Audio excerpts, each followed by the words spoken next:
going here, good morning, and welcome to today's presentation from XTIVIA, the who, what, when, where, and why of CRM. My name is Ray Cameron. I'm here with Sean Mohan, the Vice President of the CRM Division at XTIVIA. Good morning, Sean. Good morning, Ray. I'll give a little further introduction of Sean here in just a minute, but a quick note on XTIVIA. We are an enterprise technology solutions and services company.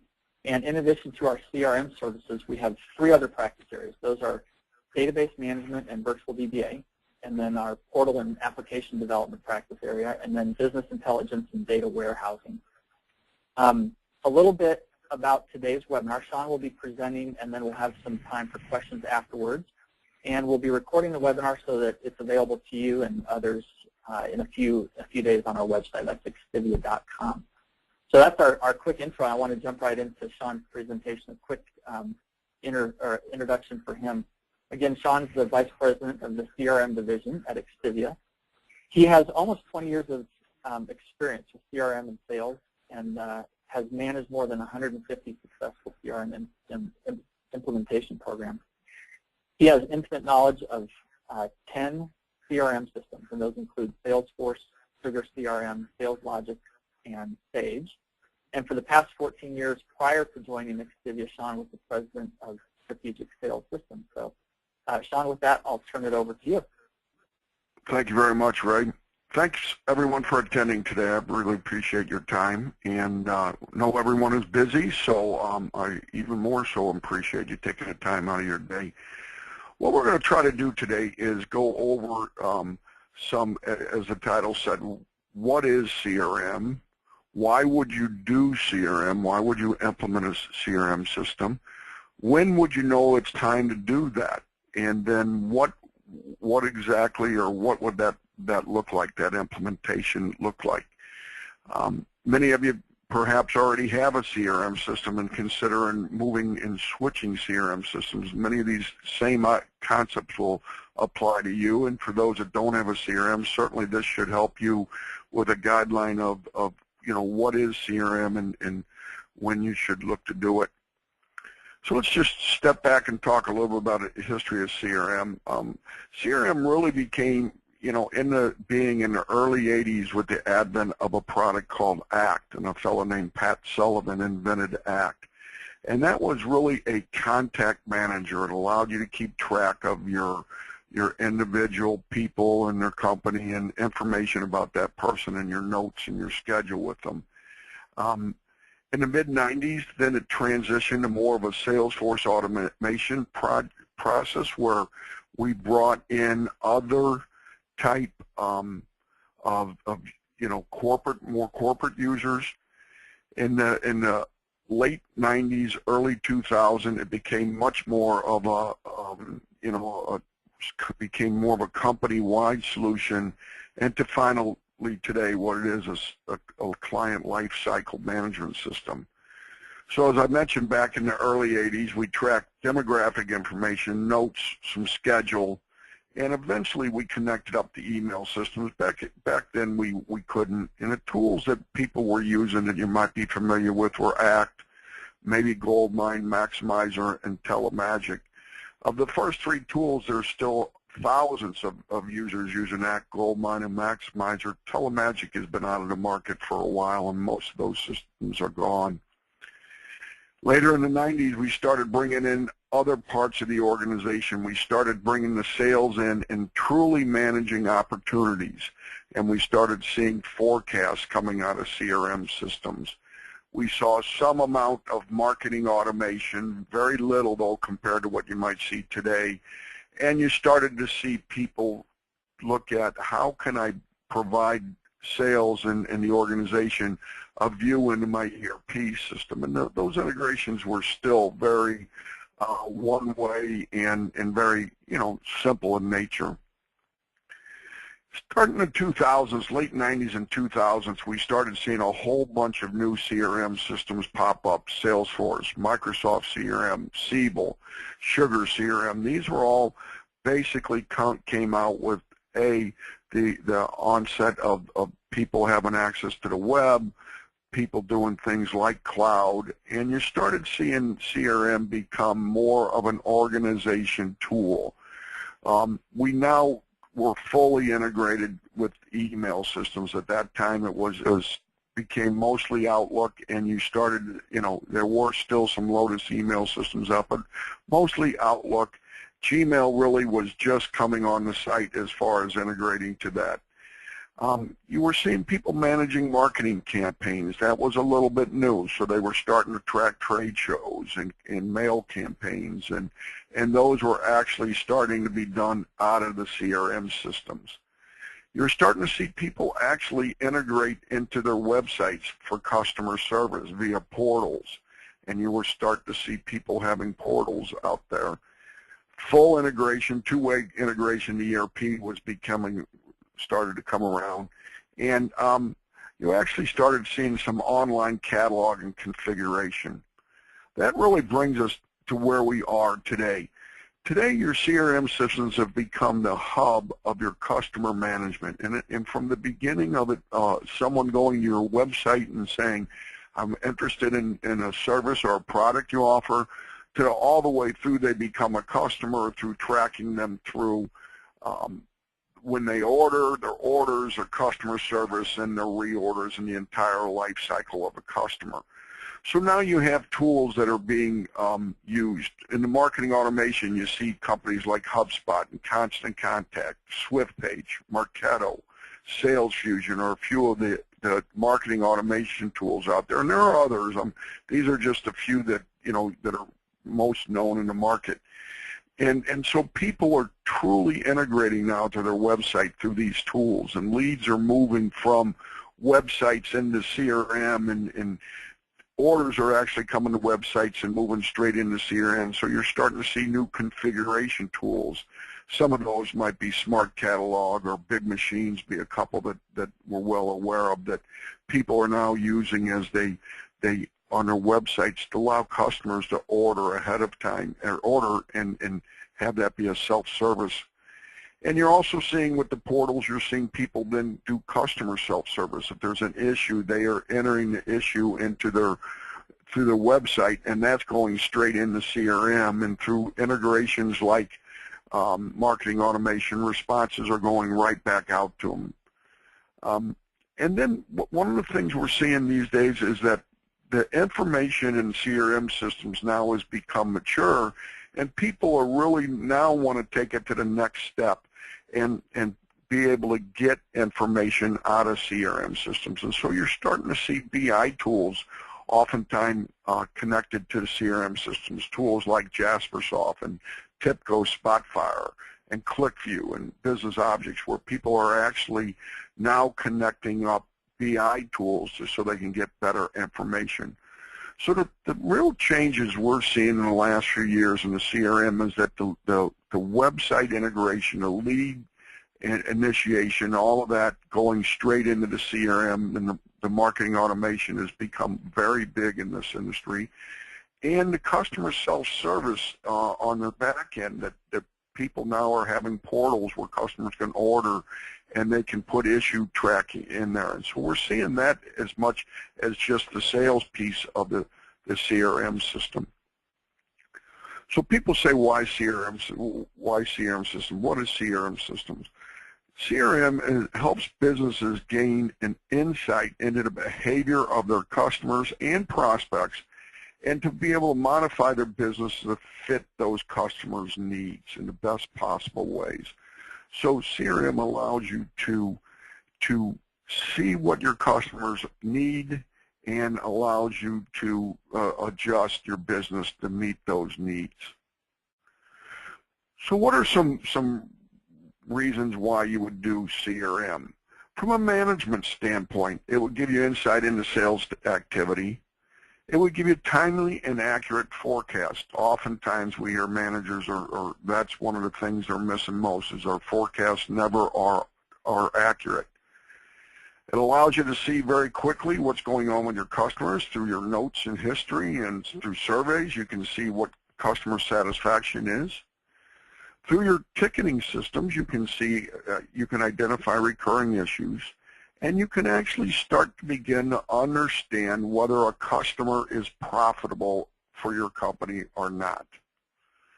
From a marketing standpoint, you get a better analysis of your customer base and where are your leads coming from, right? That's always a key thing for marketers. Where are we getting our business and how do we go back and get more from that area?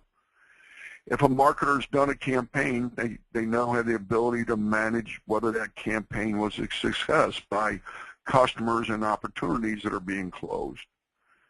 Marketers can touch large volumes of prospects and leads now, and it's in an inexpensive method. You know, the old snail mail or mass mailing of advertisements is way past, and now people are doing it where we're having live links inside of emails and getting information about open and closes.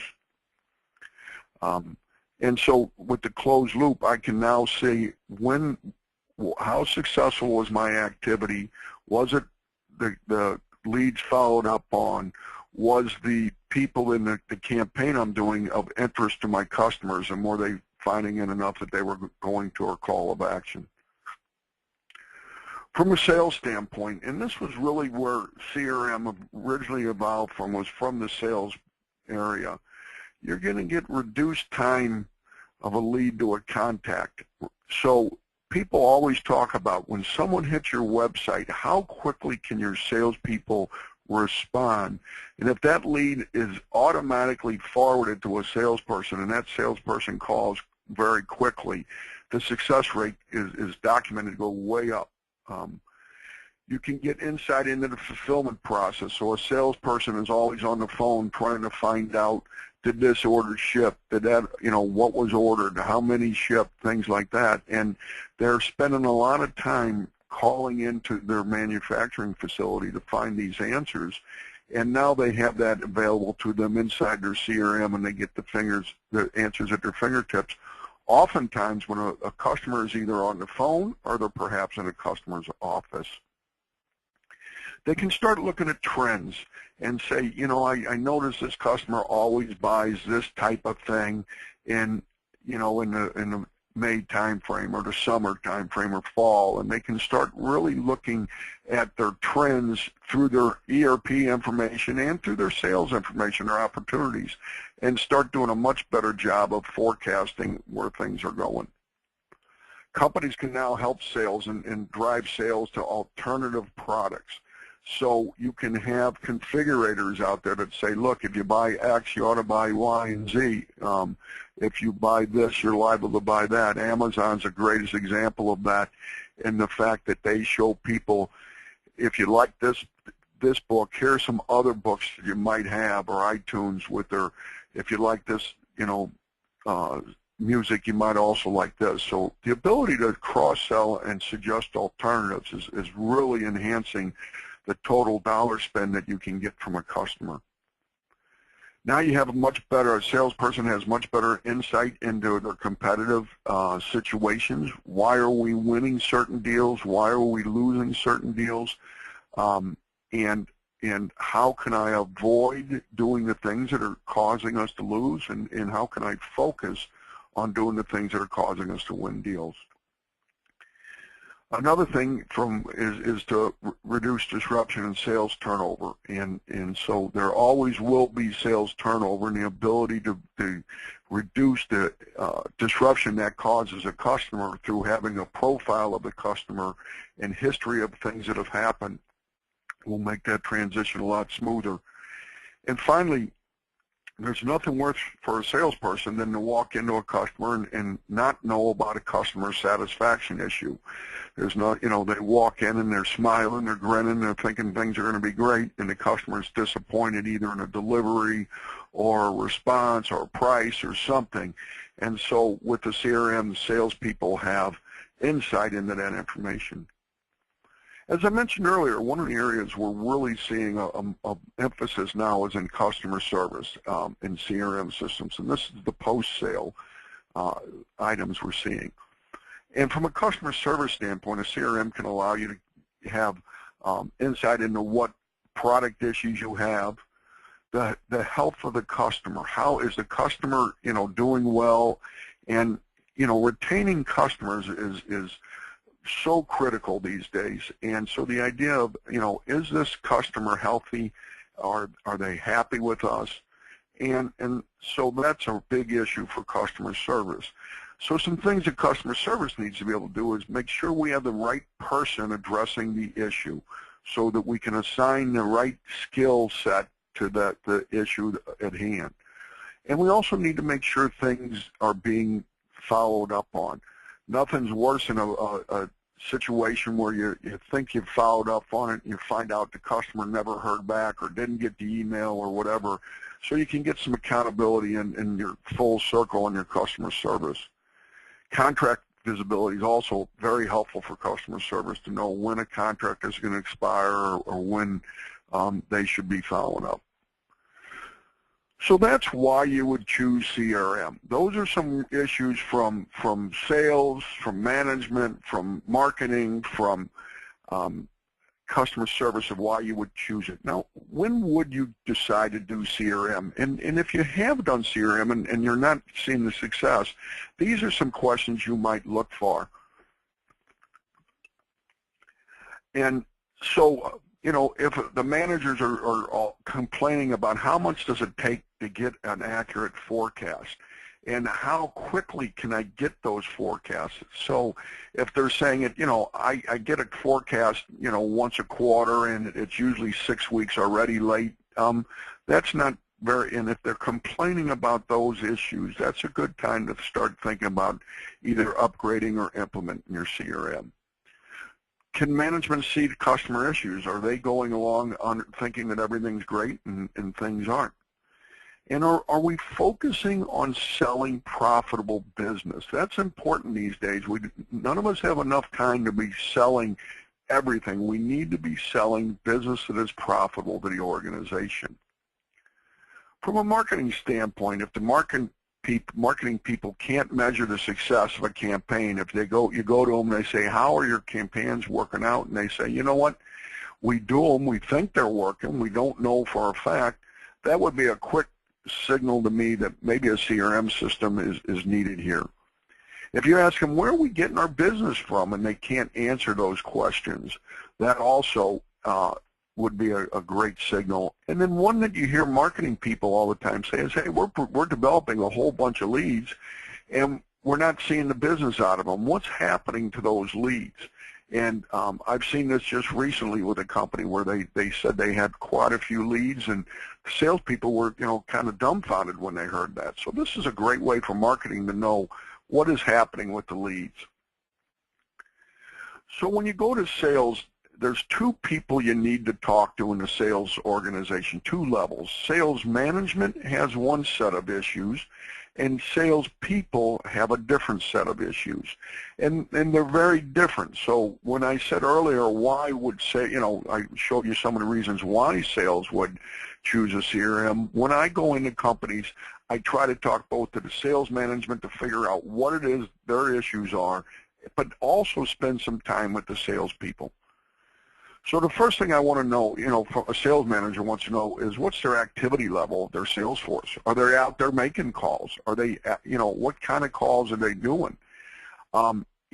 They may want to know a specific resource. Perhaps there's a resource that isn't performing up to the speed, isn't meeting their quota, and so you can go in and look and say, okay, is your activity level consistent with the expectations of the organization? Perhaps they're not getting, and this gets back to the marketing one earlier, if they're saying, where are the leads, and yet marketing is saying, we're producing a bunch of leads, there's a great disconnect there, and that happens in many organizations now. And leads are gold, right? So the last thing you want to do is have marketing generating a bunch of golden leads and sales not following up. So do we have enough leads? Are they qualified? Are we getting them in a timely manner? Are we being able to follow up to them? And if these are the questions, your sales manager asking, you might have an issue. And one final one that sales managers, at what point should I grow my staff? This is always a tricky one for salespeople or sales managers. At what point do I start looking at hiring? And if I've got someone and all my resources, my activity levels are what the expectations are, and are opportunity levels are at the expectation, but we're just perhaps not close enough. Maybe it's time to bring in some more resources. Some other things sales managers are really interested in knowing is why are we winning business, why are we losing business? And this is both from an organization as well as an individual. So from an organization, you certainly want to know about a competitive threat. There's a new product in the market. Someone has come up with a new pricing strategy that's way different than yours. So these are some market-driven reasons that you win and lose business. But also it could be that you have certain salespeople that do things very creative or very consultative, and you want to be able to look and see what are they doing so that you can push that to other parts of the organization and populate that good activity level or that good experience to other parts of the organization. And unfortunately, if there are people that aren't performing, a sales manager always is concerned about what happens if I change that resource out. What's going to happen with the customer? From a salespeople, many of the things are the same as sales management, but from a very different bend. It's usually from a I need to sell something mindset. Where are the leads? So, you know, we've talked about marketing things they're generating. Management wants to know where they are. The salespeople certainly want to know where they are. And the salespeople want to know they're qualified. So I want to know they hit our website, or how many opens did they do on our website. And I want that information in the CRM so I can see that right away, and I can understand that this person came to our website, was interested in product, you know, A, and actually spent a lot of time reviewing that product. That's a great qualified lead for me. I want to be able to manage my calendar. Now, obviously, you can manage your calendar in tools like Outlook that has calendar, but what that doesn't allow you to do is do a complete closed loop. What happened when I did have a meeting? What happened when I did have an activity?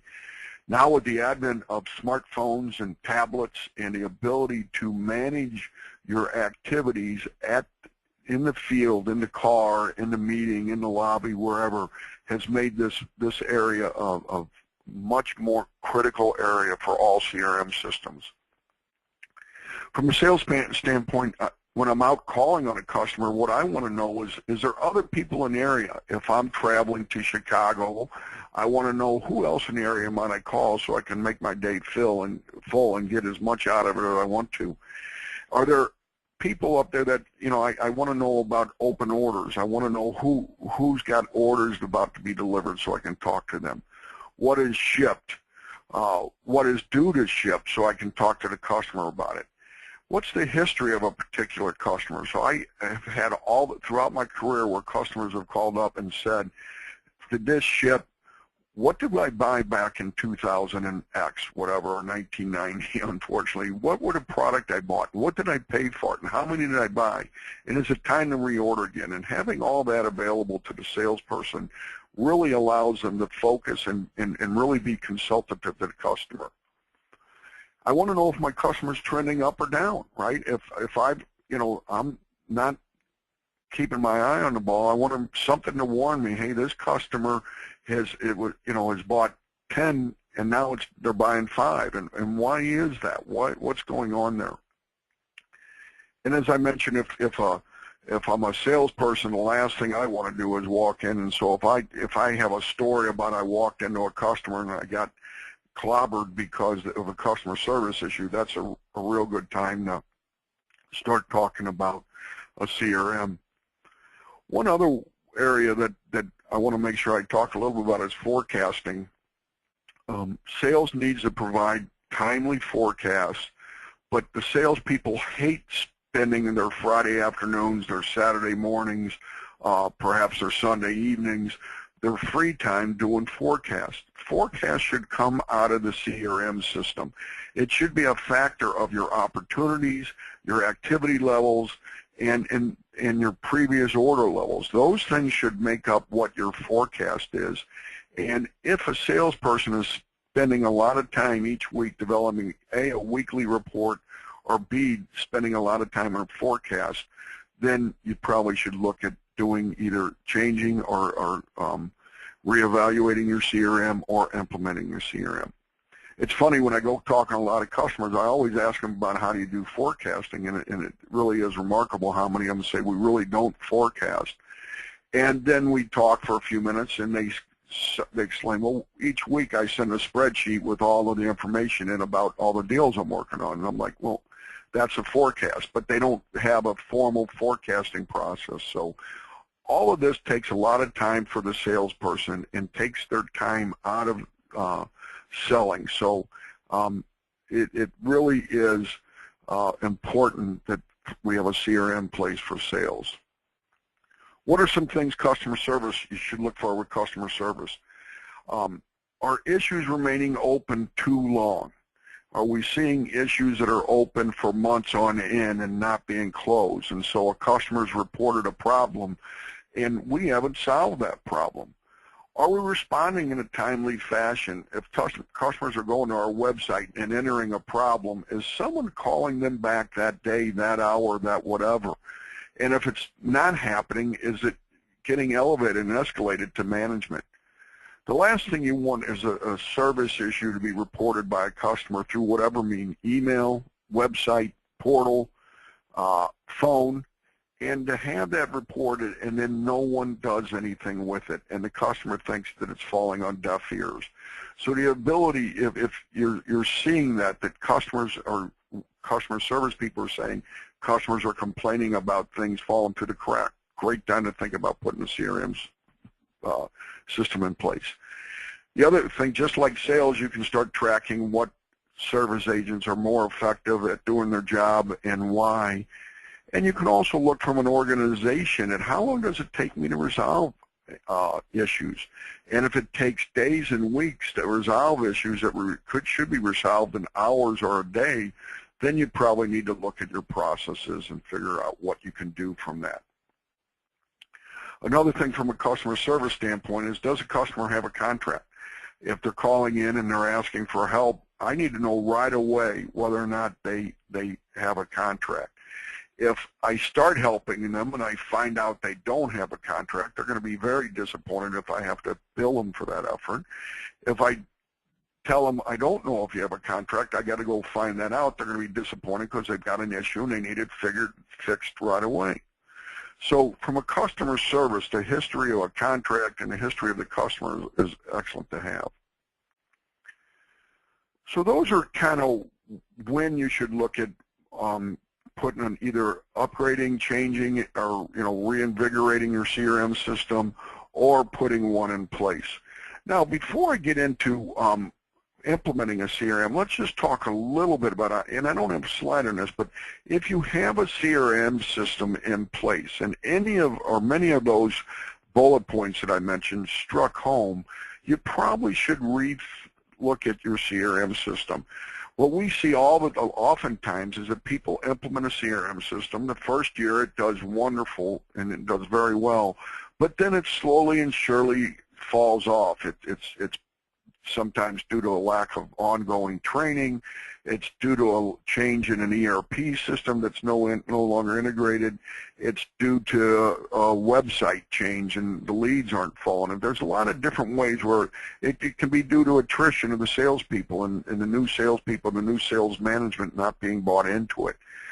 If you have a CRM system and those questions I mentioned are popping up, you probably ought to go back and re-look at that CRM system very closely and start analyzing it and ask those why questions I asked at the beginning of the presentation and see what has happened in your CRM. One of the things that we do quite a bit for customers is offer a restart or where we'll come back in and after a year or two either restart or a booster kind of scenario where we'll come in and look at their CRM and say, okay, here's some things that have changed in your organization. Here's maybe why your CRM isn't as effective. And that's real helpful. We've got customers that have been on using a CRM system now for 15 years in a row and still think it's very effective in their organization. So if you're looking to start a CRM project, if you're at the beginning of it, here's some things for you from some tips for you. First of all, don't start with a product. And we sell products, so it's almost against what I'm saying, but don't start with a product. Figure out what you need, and I'll get into that in a little bit, but don't lead with a product and then make it fit, say that's it, now the organization has to fit to a specific product. Determine a budget. And I oftentimes, and this sometimes scares people, but $2,000 per sales rep is not unusual. Now, that's not just software. That could be a laptop, that could be a iPad, that can be networking, that can be, server, cloud. There's a lot of things that go into, but if you have 10 salespeople, $20,000 isn't outrageous for a CRM project. If you have 50 salespeople, somewhere on, in the $100,000 might be a number you can look at. So don't just look at what the CRM software costs and think that's my number, because there's so many other things that go along with it, like training and integration, and so be careful with your budgets. One of the things I bolded here is you got to have high-level corporate sponsorship. If at the highest level of the organization, sales manager, vice president of sales, president of the company, aren't bought into running their business based off of what's in the CRM, they're going to look at alternative ways to get information from salespeople. And salespeople are going to look at that as more work, and they're going to look at the CRM then as more of a activity, or in futility than they are an effective tool. So make sure your management is bought into, we're going to use a CRM, and we're going to manage our forecasts and our customers through the CRM. Before you start implementing and before you start running into looking at products, put a team in place. And you notice all the 5 entities that we talked about earlier would all be on that team. One of the things I see that most people miss here is to have salespeople involved in this team. Usually management has said we need a CRM system because of one of those whys I mentioned earlier in the presentation. So they say go get a CRM system, and the IT department runs out and gets a CRM system. Our marketing wants to get some new tools, so they run out and get a CRM system, whatever it is, and everybody forgets to bring the salespeople into the discussion. The salespeople are going to be the people that are dealing with the customer in the field, on the phone.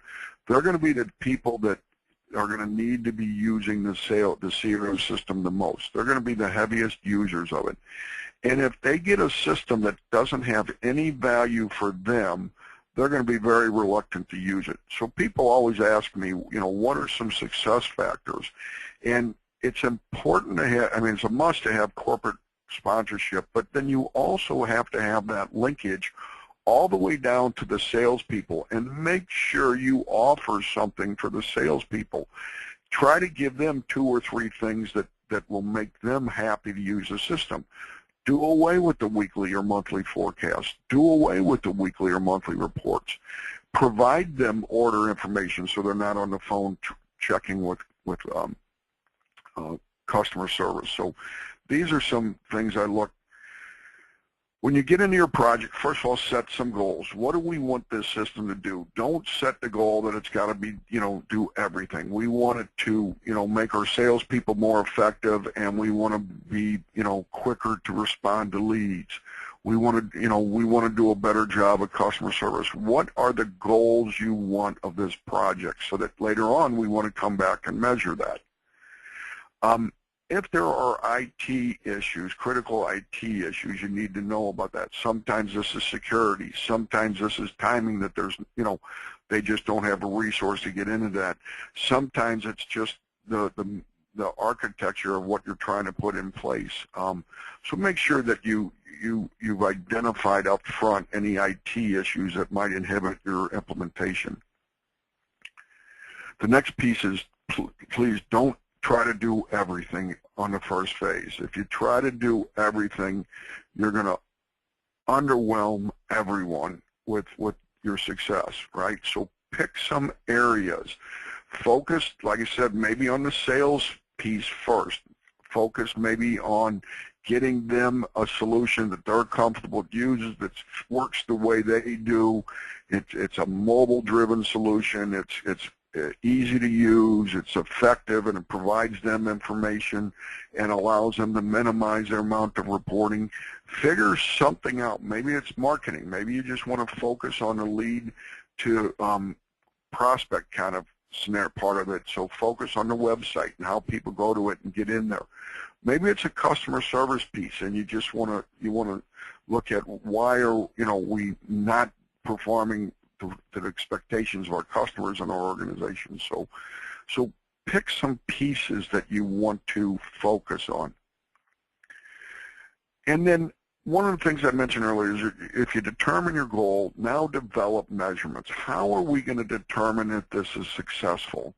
So if you say, look, we're going to put a sales system in place and we don't measure success, and then a year from now we say, well, everybody, that was great, and then someone says, and you need more budget or you want to do something else, and someone says, well, what did it do for us?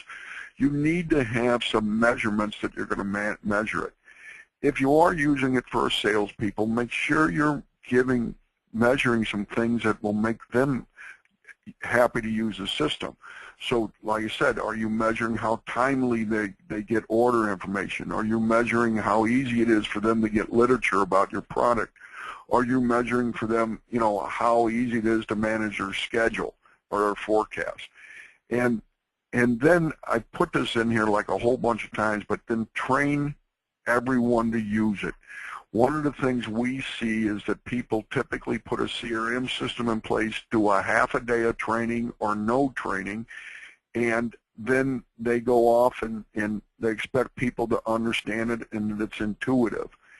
And oftentimes these systems aren't as intuitive as they need to be. So make sure you are training the users and you are providing them somewhere to get support.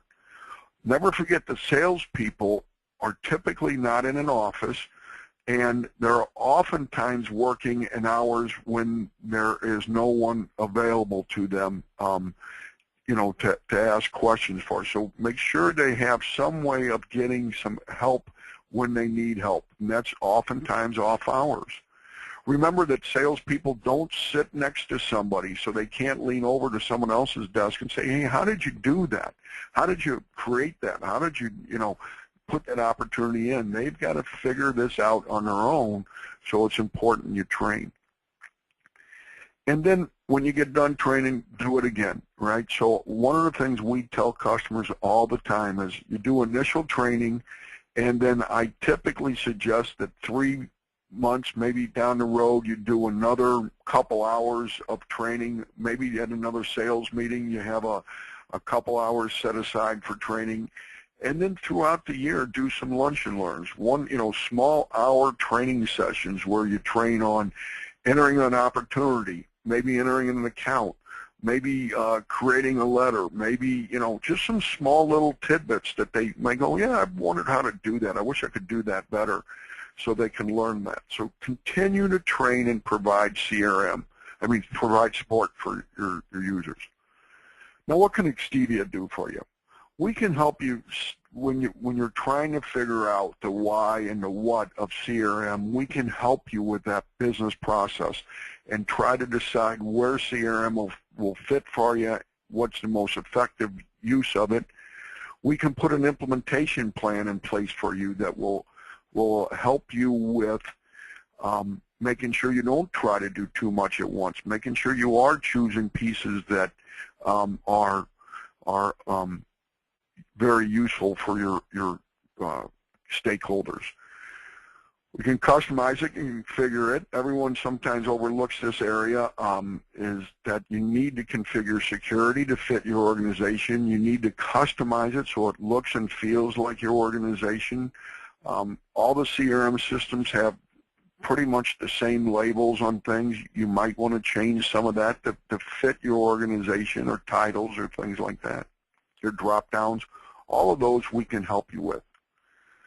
Probably the biggest and the most difficult thing we get involved in is data migration. And honestly, most of our customers look at us like this should be very easy to do, and it's very hard to do. We get data from different sources: Excel, Outlook, website, CSV, a SQL database, on and on and on, other CRMs, Goldmine Act, whatever. And we're supposed to magically bring all this data together and clean it up and make it all look wonderful, because when we roll this system out, your salespeople want to go, wow, this is great and wonderful. So this is the hardest part, is to get that data all into the system and clean and effective. And that's a place that your organizations really need to play a role in. Another place, and this is where we really can shine for you, is doing integrations. We've done many different integrations. We've integrated to most of the popular ERP systems. We've integrated to websites. We've integrated to Outlook, to Gmail, to Lotus back in the day. So we've integrated to many different systems that are out there. And we understand how to do it, and we can help you do it. This is a tough area. Integrations, as many of you probably know, are hard to do, and we can help you with that. We provide end-user training, so we can do on-site customized training. There's nothing worse for salespeople to have to go to a website to learn a system, and it doesn't look anything like their system. So we recommend that, at least initially, that your training be on-site and it be customized to fit your needs. And then we have a wealth of people around business intelligence. So once you've got this great system going, once it's being very effective, it's driving leads, it's driving opportunities, and now you want to get some critical data out of the system and get some critical information out of the system, we can help you with business intelligence tools. Here's 4 of the major products we sell around CRM, and we have many other products that are associated with CRM, but these are the 4 major CRM systems we sell: Salesforce, SalesLogix, Sugar CRM, and Sage CRM. And I get asked all the time, why, which one, and there are, different reasons for each product. They're all very good products. They all have a place in the customer base out there. Why would you use us? As Ray mentioned earlier on, we've got over 150 CRM implementations under our belt, and that goes from services to manufacturers to hospitals to banks to, all throughout the whole gamut. We've done telephone companies, and we've been very successful with them. Our organization has over 80 years of people doing CRM implementations, so we understand this. We understand what it takes to do CRM implementations. We listen, we'll plan with you, we'll communicate with you. When we get done, we will transfer knowledge to you so that you can support yourself. And we meet our milestones. We tell you what we're going to do, and we do it. And so that's really, why you would use XTIVIA. Here's some customers, and I'm not going to bore you with each one of these, but some major customers that have chosen us to do CRM implementations.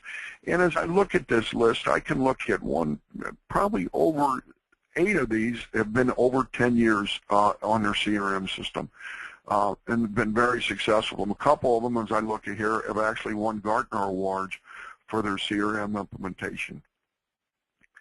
Other non-CRM but related services that XTIVIA can provide you is data management. If you have databases, certainly your CRM database, if you're using a CRM now and you have to tune your database, we can help you with that. If you have other SQL and Oracle and other databases, we can help you with that. We can provide data warehousing and help you implement a data warehousing solution and strategy. And as I mentioned earlier, we do quite a few different business intelligence systems, and we can provide you portal and application development.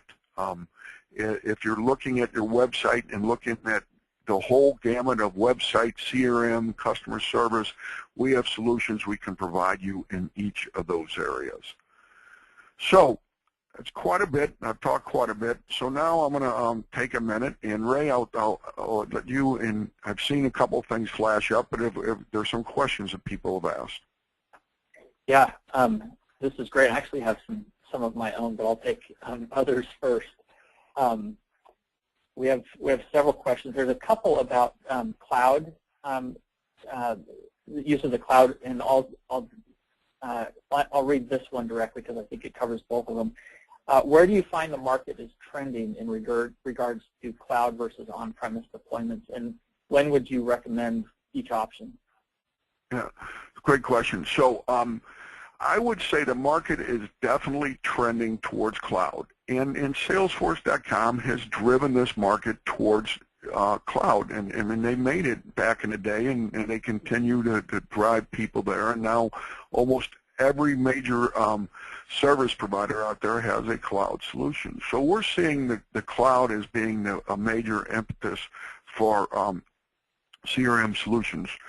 And where would I choose cloud?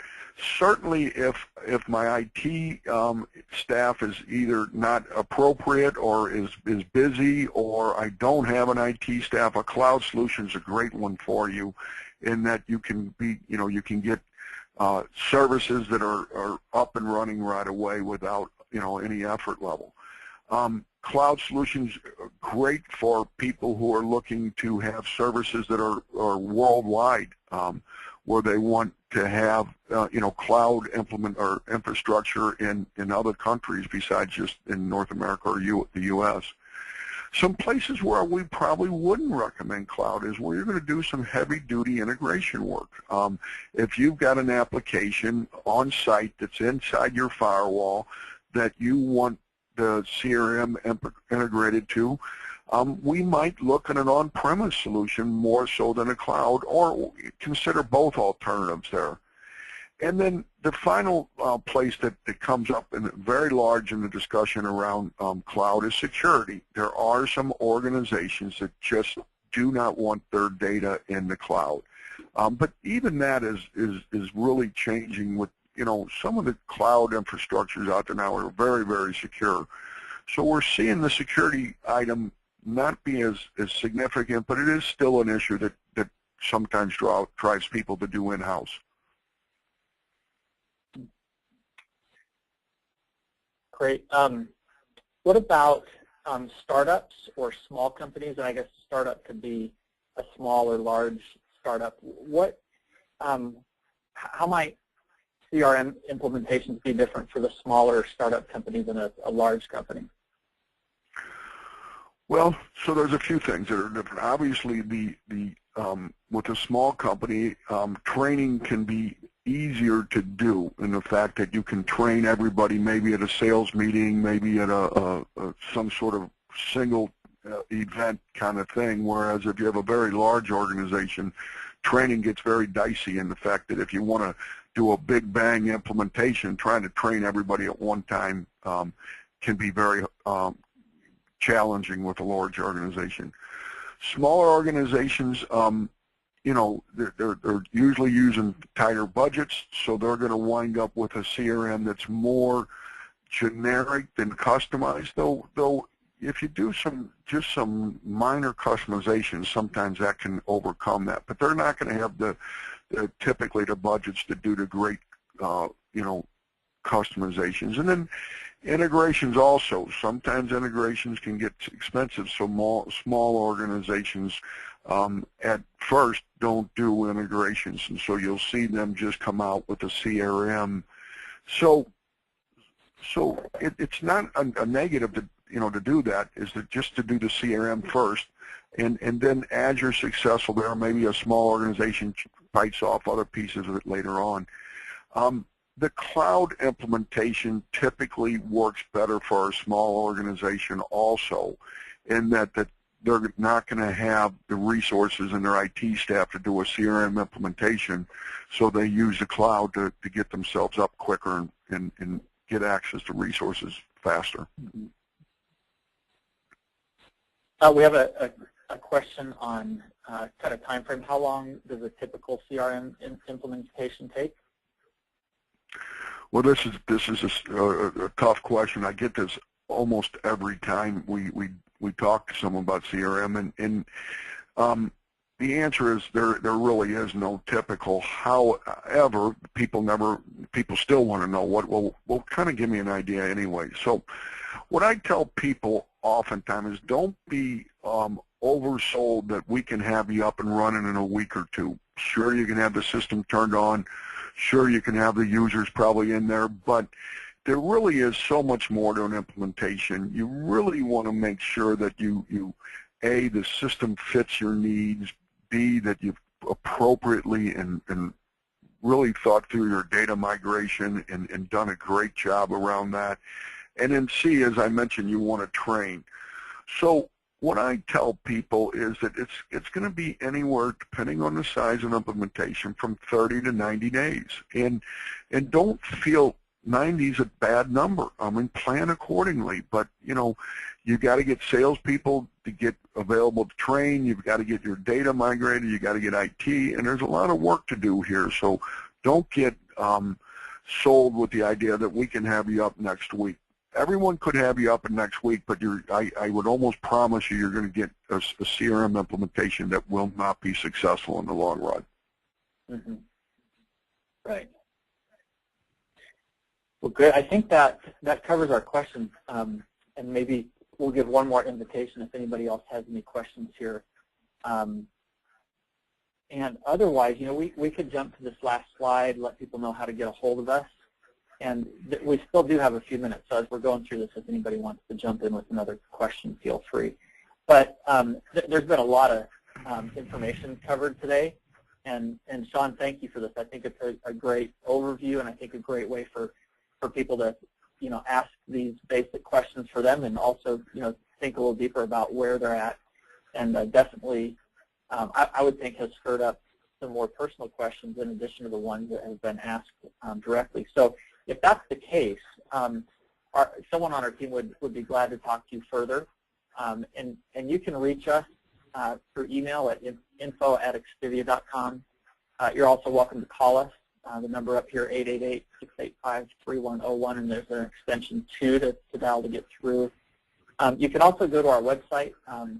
As you're going along here, there's information on our website, and there's also a couple of forms that will be easy for you to find. You're welcome to fill one of those out any time of day, and then our team members will respond very quickly to that. So I don't see any other questions come through. Sean, any closing remarks you'd like to wrap up with? Well, first of all, I appreciate everyone's time today.